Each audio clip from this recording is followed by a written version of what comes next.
ಯಾವುದೇ ಒಂದು ಕಾರ್ಯ ಪ್ರಾರಂಭ ಮಾಡೋದಕ್ಕಿಂತ ಮೊದಲು ದೊಡ್ಡವರ ಆಶೀರ್ವಾದ ಪಡೆಯೋದು ನಮ್ಮ ಒಂದು ಸಂಸ್ಕೃತಿ ಅಂತ ಹೇಳ್ಬೋದು. ನಮಗೆ ದೊಡ್ಡವರು ಅಂದರೆ ಇವರೇ. ಒಂದು ರೀತಿಯಲ್ಲಿ ನಮ್ಮ ಇಂಡಸ್ಟ್ರಿಗೆ ತುಂಬ ದೊಡ್ಡ ಅಡಿಪಾಯ ಹಾಕಿ ಕೊಟ್ಟಿರುವಂಥದ್ದು.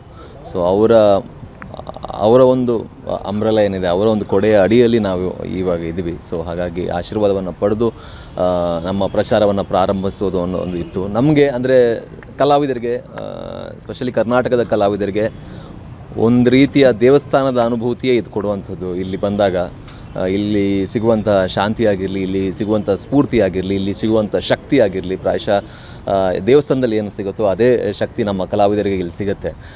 ಹಾಗಾಗಿ ಆಶೀರ್ವಾದ ಪಡೆದು ನಮ್ಮ ಕೊತ್ತಲವಾಡಿ ಚಿತ್ರದ ಒಂದು ಪ್ರಚಾರವನ್ನು ಪ್ರಾರಂಭಿಸಬೇಕು ಅನ್ನೋದು ನಮ್ಮ ಆಸೆ ಇತ್ತು. ಸ್ಪೆಷಲಿ ನಮ್ಮ ನಿರ್ಮಾಪಕಿ ಆಗಿರುವಂಥ ಪುಷ್ಪ ಅರುಣ್ ಕುಮಾರ್ ಮ್ಯಾಮ್ ಅವರು, ಡಾಕ್ಟರ್ ರಾಜ್ಕುಮಾರ್ ಅವರು, ನಾವು ಎಲ್ಲರೂ ಕೂಡ ತುಂಬ ದೊಡ್ಡ ಫ್ಯಾನ್ ಆಗಿರೋದ್ರಿಂದ ಅವರ ಆಶೀರ್ವಾದ ಪಡೆದು ನಮ್ಮ ಚಿತ್ರದ ಒಂದು ಪ್ರಚಾರವನ್ನು ಪ್ರಾರಂಭಿಸ್ತಾ ಇದ್ದೀವಿ. ಹಾಗೆ ಓಕೆ, ನಿಮ್ಮ ಪ್ರೊಡ್ಯೂಸರ್ ಬಗ್ಗೆ ಹೇಳೋದಾದರೆ, ಉತ್ಸಾಹ ಹುಮ್ಮಸ್ಸಿನ ಬಗ್ಗೆ ಹೇಳೋದಾದರೆ, ನಿಜವಾಗ್ಲೂ ಅಂದರೆ ಮೊದಲನೇ ಪ್ರೆಸ್ ಮೀಟಲ್ಲೇ ಅವರು ಮಾತಾಡಿರುವಂಥ ಮಾತುಗಳು, ಅವ್ರು ಎಷ್ಟು ಸ್ಟ್ರಾಂಗ್ ಲೇಡಿ ಅನ್ನೋದನ್ನು, ಎಷ್ಟು ಸ್ಟ್ರಾಂಗ್ ಇದ್ದಾರೆ ಅನ್ನೋದ್ರ ಕಾಣಿಸಿದೆ. ಆ್ಯಂಡ್ ನಿಜವಾಗ್ಲೂ ನಾನು ಚಿತ್ರದುದ್ದಕ್ಕೂ ಚಿತ್ರಕ್ಕೆ ಏನು ಬೇಕೋ ತುಂಬ ಪ್ಯಾಷನೇಟ್ ಆಗಿ, ಅಂದರೆ ಇನ್ನೊಂದು ಮಾತೇನಂತ ಹೇಳಿದ್ರೆ ಅವರ ಮಗನೇ ರಾಕಿಂಗ್ ಸ್ಟಾರ್ ಯಸ್ ಸರ್ ಅಷ್ಟು ದೊಡ್ಡದಾಗಿ ಬೆಳೆದಿದ್ದಾರೆ.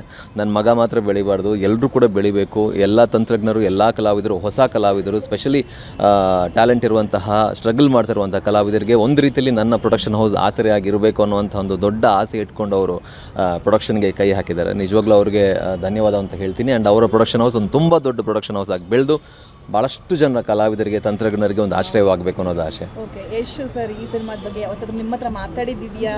ಇಲ್ಲ, ರಾಕಿಂಗ್ ಸ್ಟಾರ್ ಯಸ್ ಸರ್ ನನ್ನ ಮೊದಲನೇ ಚಿತ್ರ ದಿಯಾಗೆ, ನನ್ನ ಮೊದಲನೇ ಚಿತ್ರಕ್ಕೆ ಅವರು ಭಾಳ ಅಂದರೆ ಬ್ಯಾಕ್ ಸೈಡಲ್ಲಿ ನಿಂತು ಭಾಳ ಸಪೋರ್ಟ್ ಮಾಡಿದ್ದಾರೆ.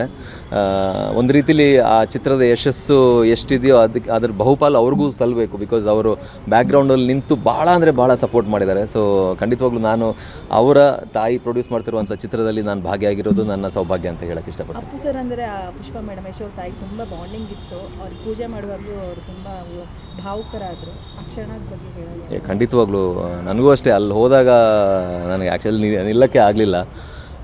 ಬಿಕಾಸ್ ಅವ್ರನ್ನ ಭಾಳ ಮಿಸ್ ಮಾಡ್ತೀವಿ.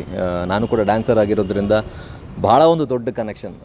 ನಾನು ಸ್ಟೇಜಲ್ಲಿ ಯಾವುದೇ ಡ್ಯಾನ್ಸ್ ಮಾಡಿದ್ರು ಅದರಲ್ಲಿ ಪ್ರಾಯಶಃ 95% ಅಪ್ಪು ಸರ್ ಸಾಂಗೇ ಇರುತ್ತೆ.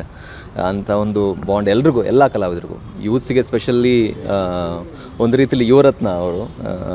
ಸೊ ಹಾಗಾಗಿ ಅಲ್ಲಿ ಹೋದಾಗ ಅದೊಂದು ಬೇರೆಯೇ ಅನುಭೂತಿ. ಅದು ಭಾಳ ಅಂದರೆ ಮಾತಲ್ಲಿ ಹೇಳೋಕ್ಕೆ ಕಷ್ಟ. ವಿ ಮಿಸ್ ಹಿಮ್ ಅಷ್ಟೇ. ಸರ್, ಈಗ ಕೊತ್ತಲವಾಡಿ ಪ್ರಮೋಷನಲ್ಲಿ ಯಾವ ಥರ ತುಂಬಿದ್ದಾರೆ ಅವರು? ಬಿಕಾಸ್ ಏನಾದರೂ ಡಿಫ್ರೆಂಟಾಗಿ ಏನಾದರೂ ಪ್ಲ್ಯಾನ್ ಮಾಡಿದ್ದಾರಾ ಮೇಡಮ್? ಏನಾದರೂ ಸಜೆಷನ್ಸ್ ಎಲ್ಲ ಕೊಡ್ತಿದ್ದಾರಾ? ಖಂಡಿತವಾಗ್ಲೂ ಅವರು ನಾನು ನೋಡಿರೋ ಮಟ್ಟಿಗೆ ಅವ್ರಿಗೆ ಒಂದು ತುಂಬ ದೊಡ್ಡ ವಿಷನ್ ಇದೆ. ಅಂದರೆ ಯಾವ ರೀತಿ ಸಿನಿಮಾವನ್ನು ಮಾಡಬೇಕು, ಯಾವ ರೀತಿ ಪ್ರಚಾರ ಮಾಡಬೇಕು, ಯಾವ ರೀತಿ ಸಿನಿಮಾ ರೀಚ್ ಮಾಡಬೇಕು ಅನ್ನೋದ್ರ ಬಗ್ಗೆ ಅವರ ಮೊದಲನೇ ಪ್ರೊಡಕ್ಷನ್ ಆಗಿದ್ರು ಕೂಡ ಪ್ರಾಯಶಃ ಎಸ್ ಸರ್ರನ್ನು ಅವರು ಬೆಳೆಯೋ ಒಂದು ಹಾದಿಯನ್ನು ಅವರು ನೋಡ್ತಾಯಿದ್ರು. ಅವರೊಂದು ಗೈಡ್ ಆಗಿದ್ದರು ಅಂತ ಅನ್ಕೋತೀನಿ. ಸೊ ಹಾಗಾಗಿ ಅವರೆಲ್ಲ ನೋಡಿರೋದ್ರಿಂದ ಪ್ರಾಯಶಃ ಅವರಿಗೆ ಬಹಳಷ್ಟು ನಾಲೆಜ್ ಇದೆ ಆ್ಯಂಡ್ ತುಂಬ ಒಂದು ಕ್ಲಿಯರ್ ವಿಷನ್ ಇದೆ. ಅದನ್ನು ಅವರು ಈ ಚಿತ್ರದಲ್ಲಿ ತೋರಿಸ್ತಾ ಇದ್ದಾರೆ. ಆ್ಯಂಡ್ ತುಂಬ ಸ್ವಾದಿಷ್ಟತೆಯ ಸ್ವಾದ, ತಾಜಾತನದ ಆಹ್ಲಾದ, ಉತ್ತಮ ಆರೋಗ್ಯ ಮತ್ತು ಹೆಚ್ಚಿನ ರೋಗ ನಿರೋಧಕ ಶಕ್ತಿಯ ವೃದ್ಧಿಗೆ ಈಗ ನಿಮಗೆ ಸಿಗುತ್ತಿದೆ ಉತ್ತಮ ಗುಣಮಟ್ಟದ ಪೌಷ್ಟಿಕಾಂಶ. Shri Vaidik millet health mix. ಇದು ಸಿರಿಧಾನ್ಯಗಳ ಸಂಪತ್ತು.